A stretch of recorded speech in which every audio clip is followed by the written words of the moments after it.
इस वीडियो में हम लोग इसरो एंड स्पेस मिशन से रिलेटेड बहुत इंपॉर्टेंट क्वेश्चंस को सॉल्व करने वाले हैं। तो स्टार्ट करते हैं फर्स्ट क्वेश्चन से। पहला क्वेश्चन है कि गगनयान मिशन की पहली अनमैन्ड यानी अनक्रूइड टेस्ट फ्लाइट G1 को इसरो ने कब लॉन्च करने का लक्ष्य रखा है। बहुत इंपॉर्टेंट क्वेश्चन है। तो ये कब लक्ष्य रखा गया है? तो राइट आंसर होगा Q4 2026 यानी कि 2026 की चौथी तिमाही में। गगनयान के अनमैन्ड मिशन में भेजे जाने वाले इसरो के महिला हाफ ह्यूमनाइड रोबोट का नाम क्या है? What is the name of ISRO's female half humanoid robot to be sent on uncrewed Gaganyaan mission? इसका नाम है वयोमित्र। ठीक है, वयोमित्र जो है इसका नाम है। जनवरी 2026 में इसरो ने PSLV C62 के जरिए किस महत्वपूर्ण सैटेलाइट को लॉन्च किया? तो वो कौन सा इंपॉर्टेंट सैटेलाइट है जिसको लॉन्च किया गया है जनवरी 2026 में इसरो ने? तो आप कहेंगे EOSN-1 अन्वेषा। भारत के पहले मानव अंतरिक्ष मिशन गगनयान को किस रॉकेट से लॉन्च किया जाएगा? तो पहले मानव अंतरिक्ष मिशन गगनयान को किस रॉकेट से लॉन्च किया जाएगा? तो आप कहेंगे HLV-M3। इसरो ने गगनयान के लिए ह्यूमन रेटेड LV-M3 को लॉन्च व्हीकल के रूप में निर्धारित किया है। भारत और अमेरिका का संयुक्त रडार सैटेलाइट मिशन कौन सा है जो पृथ्वी की सतह का बारीकी से अध्ययन करता है? तो इसका नाम क्या है? तो आप कहेंगे निसार। निसार नासा और इसरो का संयुक्त मिशन है और इसे 30 जुलाई 2025 को लॉन्च किया गया था। अंतरिक्ष में दो सैटेलाइट्स को आपस में जोड़ने यानी डॉकिंग टेक्नोलॉजी की तकनीक का प्रदर्शन किस इसरो मिशन ने किया है? किस इसरो मिशन ने किया है? स्पाडेक्स ने किया है। याद रखेंगे स्पाडेक्स। इसरो और जापान की अंतरिक्ष एजेंसी जाक्सा का संयुक्त चंद्रमा मिशन कौन सा है जिससे चंद्रयान 5 भी कहा जाता है? तो इसका ये कौन सा है जिसे चंद्रयान 5 भी कहा जाता है? लूपेक्स होगा right answer. Lunar polar exploration ISRO JAXA का संयुक्त मिशन है जिसका उद्देश्य चंद्रमा के दक्षिणी ध्रुवीय क्षेत्र में जल संसाधनों का अध्ययन करना है। इसरो के चंद्रयान 4 मिशन का मुख्य उद्देश्य क्या है? What is the main objective of ISRO Chandrayaan 4 mission?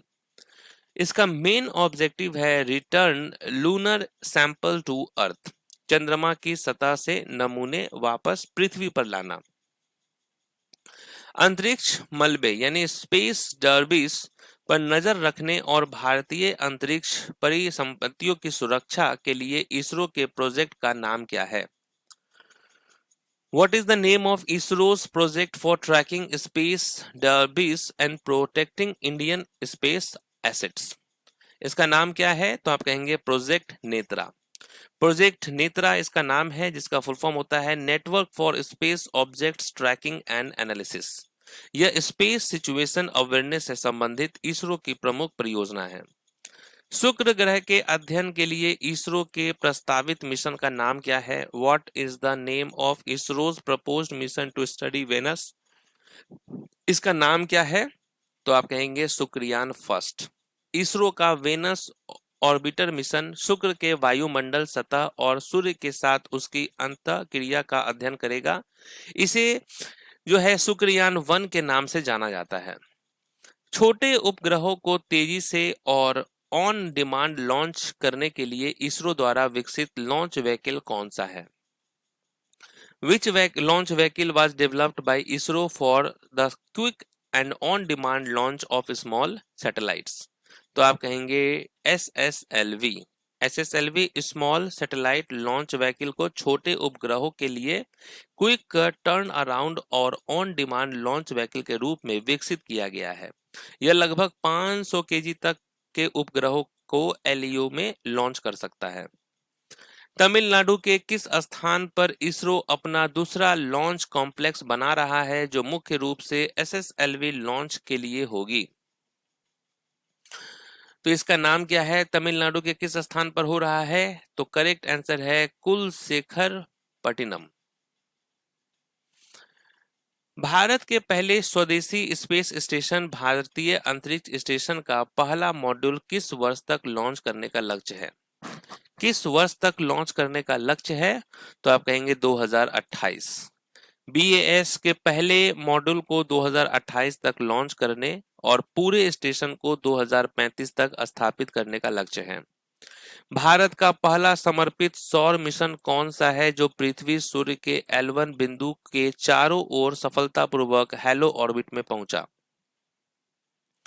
तो इसका नाम है आदित्य L1। इसे 6 जनवरी 2024 को सन अर्थ L1 के चारों ओर हैलो ऑर्बिट में स्थापित किया गया था। 2026 में भारतीय अंतरिक्ष अनुसंधान संगठन के वर्तमान अध्यक्ष कौन हैं? इनका नाम है V Narayan. ISRO NASA Axiom mission 4 के लिए बैकअप अंतरिक्ष यात्री के रूप में किस ग्रुप कैप्टन का चयन किया गया था? किस ग्रुप कैप्टन का चयन किया गया था? तो इनका नाम है प्रशांत बालकृष्णन नायर। एक्सोम 4 मिशन के तहत इंटरनेशनल स्पेस स्टेशन जाने के लिए किस भारतीय अंतरिक्ष यात्री का चयन किया गया था? इनका नाम है शुभांशु शुक्ला। इसरो की वाणिज्यिक शाखा का नाम क्या है जो सैटेलाइट लॉन्च सहित व्यावसायिक अंतरिक्ष गतिविधियों को संभालती है? What is the name of ISRO's commercial arm that handles commercial space activities including satellite launch services? तो आप कहेंगे NSIL, new space India limited.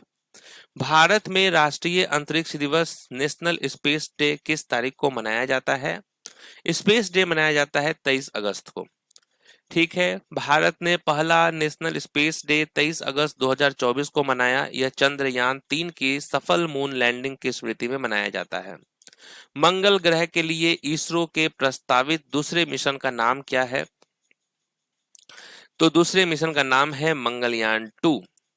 Mangalyaan 2 Bharat के स्मार्स एक्सप्लोरेशन प्रोग्राम का प्रस्तावित अगला मिशन है। चंद्रयान 3 के चंद्रमा पर लैंडिंग पॉइंट को आधिकारिक तौर पर क्या नाम दिया गया है? इसे आधिकारिक तौर पर क्या नाम दिया गया है? शिव शक्ति पॉइंट। इसरो के सबसे भारी और शक्तिशाली रॉकेट LVM-3 का पूरा नाम क्या था? इसका पूरा नाम क्या है? तो राइट आंसर होगा GSLV Mark 3। भारतीय क्षेत्रीय नेविगेशन सैटेलाइट सिस्टम का लोकप्रिय नाम क्या है जिसे भारत का पहला GPS कहा जाता है? तो यहाँ पर राइट आंसर होगा नाविक। ठीक है, नाविक जो है यहाँ पर करेक्ट आंसर है। नेविगेशन विद इंडियन कॉन्स्टेलेशन इसका पूरा नाम। यह भारत और उसके आसपास के क्षेत्रों में पोजीशन, नेविगेशन और टाइमिंग सर्विस प्रदान करता है।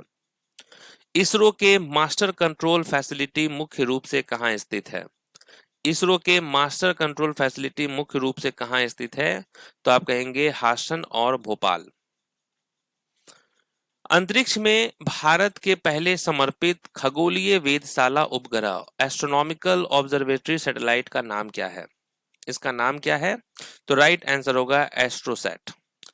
भारत का पहला डेडिकेटेड एस्ट्रोनॉमी मिशन है जिसे 28 सितंबर 2015 को लॉन्च किया गया था। इसका उद्देश्य विभिन्न वेवलेंथ बैंड्स में सेलेस्टियल सोर्सेस का अध्ययन करना है। वर्ष 2026 में भारत का पहला निजी कक्षीय रॉकेट यानी प्राइवेट ऑर्बिटल रॉकेट सफलतापूर्वक किस भारतीय निजी अंतरिक्ष कंपनी ने लॉन्च किया था? किस भारतीय निजी अंतरिक्ष कंपनी ने लॉन्च किया था? तो आप कहेंगे स्काई रूट एरोस्पेस। नेक्स्ट है, भारत का पहला उपग्रह कौन सा था और इसे कब लॉन्च किया गया था? Which was India's first satellite and when was it launched? Right answer होगा आर्यभट्ट। 19 अप्रैल 1975 यहाँ पर करेक्ट आंसर है। आर्यभट्ट भारत का पहला सैटेलाइट था जिसे 19 अप्रैल 1975 को सोवियत यूनियन के कॉस्मोस 3M लॉन्च व्हीकल से लॉन्च किया गया था। भारत के स्वदेशी रॉकेट SLV-3 द्वारा लॉन्च किया गया पहला भारतीय उपग्रह कौन सा था? तो इसका नाम है रोहिणी RS-1। रोहिणी RS-1 जिसको 18 जुलाई 1980 को भारत के SLV-3 द्वारा सफलतापूर्वक कक्षा में स्थापित किया गया था। यह भारत का पहला सफल स्वदेशी सैटेलाइट लॉन्च था। भारत के मिसाइल मैन के नाम से किसे जाना जाता है और जो DRDO के प्रमुख वैज्ञानिकों में से एक रहे हैं, इनका नाम है डॉक्टर APJ अब्दुल कलाम। भारतीय अंतरिक्ष कार्यक्रम का जनक father of Indian space programme किसे माना जाता है? Father of Indian space programme माना जाता है डॉक्टर विक्रम साराभाई को। इसरो का प्रमुख रॉकेट लॉन्चिंग केंद्र सतीश धवन अंतरिक्ष केंद्र कहाँ स्थित है? अंतरिक्ष केंद्र ये कहाँ है? सतीश धवन, श्रीहरिकोटा, आंध्र प्रदेश। चंद्रमा के दक्षिणी ध्रुवीय क्षेत्र के पास सफलतापूर्वक सॉफ्ट लैंडिंग करने वाला दुनिया का पहला देश कौन सा है? यह है आपका भारत। भारत के चंद्रयान 3 के विक्रम लैंडर के माध्यम से 23 अगस्त 2023 को चंद्रमा के दक्षिणी ध्रुवीय क्षेत्र के पास सफल सॉफ्ट लैंडिंग की। अंतरिक्ष क्षेत्र में विदेशी निवेश को बढ़ावा देने के लिए भारत सरकार द्वारा स्वीकृति संशोधित FDI नीति क्या है? What is the revised FDI policy for space sector approved by the government of India? तो राइट आंसर होगा up to 74% automatic route for satellite manufacturing and operation. जनवरी 2026 में PSLV C62 मिशन के जरिए इसरो ने कौन सा सैटेलाइट लॉन्च किया? इसरो ने कौन सा सैटेलाइट लॉन्च किया है? तो आप कहेंगे अन्वेषा EOS-N1। तो यहाँ पर इसरो से रिलेटेड सभी इंपॉर्टेंट क्वेश्चंस कंप्लीट होते हैं, जो कि आपके आने वाले एग्जाम के लिए बहुत इंपॉर्टेंट है। मिलते हैं नेक्स्ट वीडियो में, तब तक के लिए ऑल द बेस्ट।